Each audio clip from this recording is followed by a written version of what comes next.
See here is Module 31, Monetary Policy and the Interest Rate.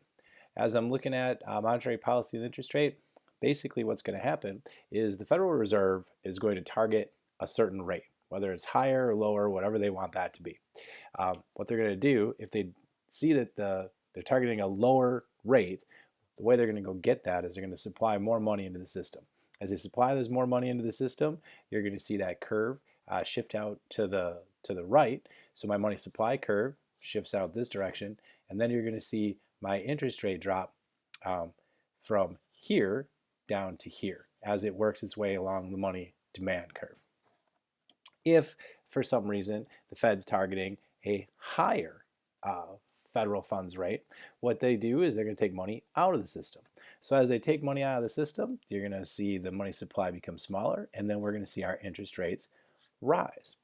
So that's what the Fed's going to do as they're trying to manipulate that money supply. Whatever they're going to try to get more or less money in the system, it's going to work our way up and down that money demand curve, giving us a different interest rate, higher or lower. Now, as we look at these expansionary monetary policy, what we're going to see is how the curves work together. On this curve down here, you can see that I have a aggregate supply, aggregate demand curve, and then I have my long run aggregate supply curve. And where this thing is right now, I'm looking at, I'm dealing with some sort of a, oh no, a recessionary gap. My equilibrium is falling below my long run aggregate supply, which means I'm not quite at that full employment. I'm a little bit less. So now here is my money supply curve, money demand curve again. So what I want to do is I want to try to get this thing maybe a little bit of a lower federal funds rate. If I do that, I'm going to add some money into the market. When I add the money into the market, what's going to happen? People are going to decide, hey, that interest rate's cheaper. I'm going to go buy that boat. I'm going to go buy that house. As they start to demand more things, oh, look over here. We're going to see our aggregate demand shift to the right. Price level is going to come up, so we are dealing with a little bit of inflation concern there. But at the same time, we're going to see more people going back to work, so we have less unemployment on the bottom, and you're going to see us return back to our full employment, back to where our potential GDP should be. All right? Now, what if I am in the opposite? What if I'm having some sort of expansionary gap here? What if I'm like, oh no, inflation's going on? So inflationary gap. If I'm dealing with that, I'm a little bit too good right now. What should happen? Well, really, I had to bring this back down to my long run aggregate supply curve. I'm worried about some inflationary concerns. I got things going on. So what should I do? Oh, over here, I'm going to target a higher federal funds rate, and I'm going to take some money out of the money supply.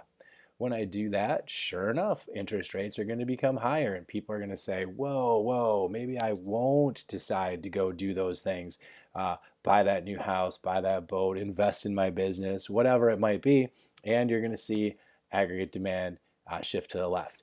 That should pull us back from this inflationary gap that we have going on. We're going to kind of cool the economy down a little bit. Inflation's going to come down over here. Will I see some unemployment? Yes, I probably will, but we're still going to be at full employment. So some of those people that were maybe working at jobs that maybe they're working overtime or extra or something like that. Now they're going to get kind of like pulled back into, okay, this is where we need to be with that 4 or 5% unemployment rate. There are people that talk about this, like this John Taylor, like I don't think you'll ever have to know this for the test, but they do try to kind of mathematically figure out how much money do I have to add in, how much money do I have to take out to be able to fix it. So there's a formula for that. You can go look that up in the textbook if you want. It's called inflation targeting, and what they're really trying to do is the Fed's trying to be a little more forward thinking on inflation. So they're like, hey, we can adjust to this, we can make this thing happen, and by targeting this inflation, you're going to see that the public is going to realize, hey, the government knows what it's doing, supposedly, or the Fed knows what it's doing. Hey, they got this. And then they're going to start manipulating a little bit using that monetary policy to our advantage. That's the goal.